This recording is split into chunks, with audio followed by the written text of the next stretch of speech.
Moscow. I'm waiting to do this interview. It gets out that we're doing it. And I'm immediately denounced by this guy called Boris Johnson, who was for a short time the prime minister of Great Britain. And Boris Johnson calls me a tool of the Kremlin or something. And I'm thinking, well, his name's not actually Boris, as I'm sure you know. His name is Alex Johnson. He called himself Boris in high school.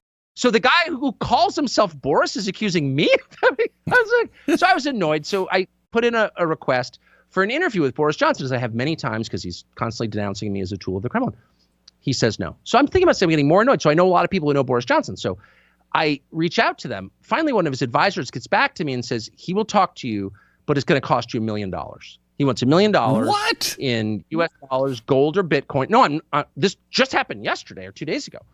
And I'm like, he wants $1 million. Yeah. And then he will talk to you about Ukraine. He will explain his position on Ukraine and explain what. So he attacks me without explaining how I'm wrong, of course, or how he's right.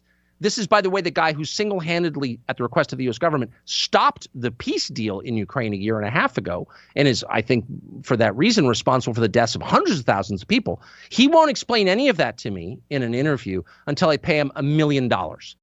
And I said to the guy, I just interviewed Vladimir Putin. I'm not defending Putin, but Putin didn't ask for $1 million. So you're telling me that Boris Johnson is a lot sleazier, a lot lower than Vladimir Putin. Okay. Which is true. Yeah. So this whole thing is a freaking shakedown. Why $60 billion? I mean, I could get boring on this because I've learned a lot about it. But $60 billion is not going to allow Ukraine to prevail over Russia. No honest person thinks that's going to work. This is a money laundering operation. A lot of the people involved in it are making money from it. And if you're making money off a war, you can deal with God on that, because that's really immoral. Like, that's actually really, really wrong. And a lot of people are, including Boris Johnson.